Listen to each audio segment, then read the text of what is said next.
से लगातार बारिश हो रही थी। रानो की झोपड़ी टूट चुकी थी। उसके तो अंडे बारिश में भीग रहे थे और अब उसकी तबीयत भी बिगड़ गई थी। मेरे अंडों, आपकी माँ अभी आती है, मैं थोड़ी घास ढूंढने जा रही हूँ। वो लड़खड़ाते हुए चल पड़ती है, लेकिन बारिश और ठंड के कारण वो बीमार हो जाती है और किसी तरह घर वापस आती है। और जब रानू चिड़िया बीमार पड़ी थी, तभी जंगल के एक कोने में दो शैतान बैठे थे, कालू कौवा और चालाक लोमड़ी। रानो अब ज्यादा दिन की मेहमान नहीं, देख लो बीमार पड़ी है, बरसात में भीग रही है। हाँ, और उसकी वो जड़ी बूटी, वही तो उसे जिंदा रखे हुए थी। अब वो हम ले लेंगे। सिर्फ जड़ी बूटी ही क्यों, उसके घर में जो अंडे हैं वो भी हमारा निशाना है। जैसे ही वो आंखें बंद करेगी, मैं उड़ जाऊंगा और सारे अंडे चुरा लाऊंगा। और फिर उसका टूटे हुए छप्पर वाला घर, उसमें भी कब्जा कर लेंगे। हम कहेंगे रानो ने खुद छोड़ दिया, बीमार थी ना। उसे बचाने कोई नहीं आएगा, ना तोता राम ना मिट्ठू, सब बारिश से छिपे बैठे हैं। जब पूरी दुनिया अपनी अपनी छतों में छुपी थी, एक घर ऐसा था जहाँ रानो के लिए दिल धड़क रहा था। तोता राम, उनकी पत्नी हरियाली तोती और छोटा मिट्ठू तीनों रानो की हालत जानकर बेचैन थे। बरसती बूंदों के बीच ये परिवार सोच रहा था कैसे किसी की मदद करे। रानो की हालत बहुत खराब है, राम जी कुछ कीजिए। मैं अभी उस बूढ़े बगुले से जड़ी बूटी लाता हूँ। मिट्ठू, तुम माँ के साथ रहो। बारिश रुकने का नाम नहीं ले रही थी। रानो बेहोश थी और तोता राम का दिल बहुत बेचैन। उसने अपने गीले पंख फैलाए और बिना कुछ सोचे दवा लाने निकल पड़ा। हर अच्छा काम करने वाले के रास्ते में कोई न कोई रुकावट जरूर आती है, और इस बार रानो की मदद करने निकले तोता राम को रास्ते में मिला उसका सबसे बड़ा दुश्मन कालू कौवा। कहाँ जा रहे हो मियाँ? ये बारिश, ये अंधेरा और ऊपर से ठंडी हवा, जान बचा लो। रानो अब नहीं बचेगी, उसका तो खेल खत्म। तुम अपना वक्त क्यों जाया कर रहे हो? रानो हमारे परिवार जैसी है और जब तक मैं जिंदा हूँ, तुम जैसे लोभी उसका कुछ नहीं बिगाड़ सकते।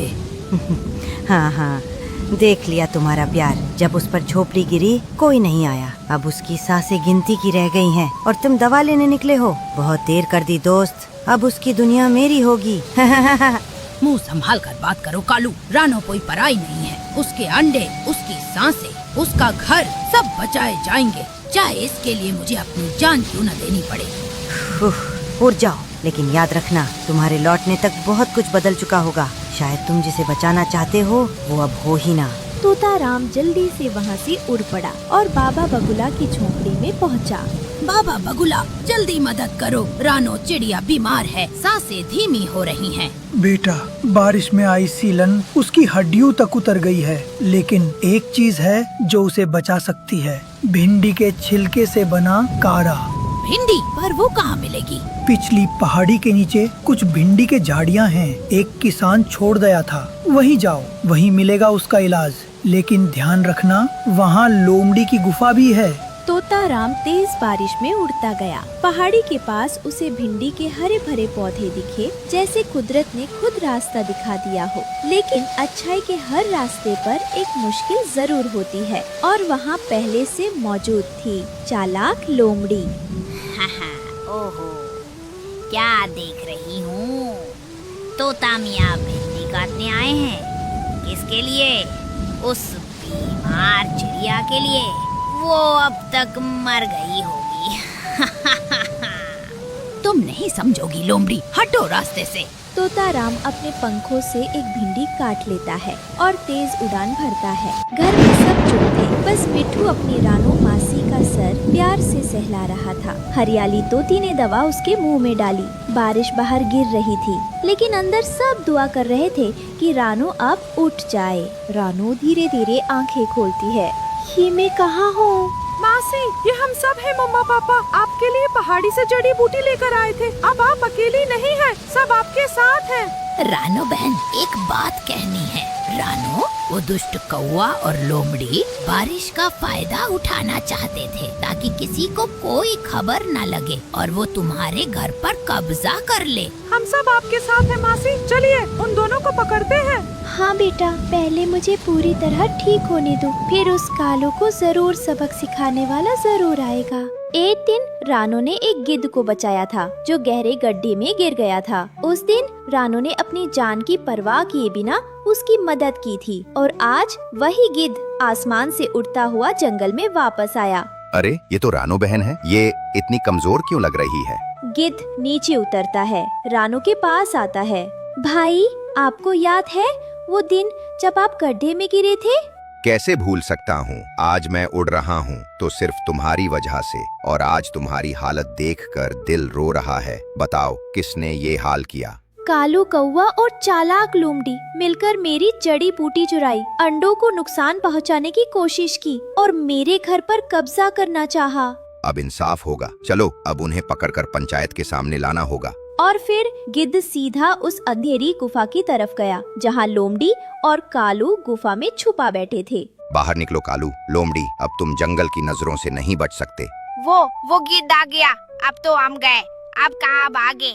कालू और लोमड़ी को अब समझ आ गया था कि छुपने से कोई फायदा नहीं। वो दोनों गुफा से बाहर आते हैं। मुझे लगा रानो अब नहीं बचेगी। मैं बस उसका घर लेना चाहता था, थोड़ी भूख थी। लोमड़ी ने कहा था कि अगर हम उसके अंडे ले ले तो। सब कालू ने कहा था, मैं तो बस साथ थी। गिद्ध ने दोनों को पकड़कर सीधे पंचायत में ले जाकर खड़ा किया और सरपंच उल्लू से कहा, सरपंच उल्लू जी, इन्हें सजा मिलनी चाहिए ताकि कोई फिर किसी मासूम परिंदे को कमजोर समझने की हिम्मत न करे। ठीक है, आज जंगल की पंचायत बैठी है। रानो चिड़िया, साफ साफ बताओ तुम्हारे साथ क्या हुआ? मैं बीमार थी, बहुत कमजोर। उस वक्त कालू और लोमड़ी ने मेरी मदद करने के बजाय मेरी जड़ी बूटी चुराई, मेरे अंडों पर नजर डाली और मेरा घर छीनने की साजिश की। मैंने अपनी आंखों से देखा, अपने कानों से सुना। ये दोनों कहते थे रानो अब ज्यादा दिन की मेहमान नहीं। क्या ये मजाक है? मुझे लालच आ गया था। मुझे लगा रानो अब ठीक नहीं होगी। मैंने सोचा उसका घर ले लूंगा, पर अब पछता रहा हूँ। माफ कर दो। पंचायत का हुक्म है, कालू और लोमड़ी अब जंगल के सभी भूखे बच्चों को हर रोज खाना देंगे। जो भी बीमार हो उसकी देखभाल करेंगे। और सबसे जरूरी बात, रानो से माफी मांगनी होगी सबके सामने। रानो बहन, मैंने बहुत बुरा किया, मुझे माफ कर दो। हम वादा करते हैं, अब से हम किसी को दुख नहीं देंगे। मैं माफ कर दूंगी अगर तुम अपने वादे पर चलो। याद रखना, सच्चाई और प्यार कभी हारते नहीं।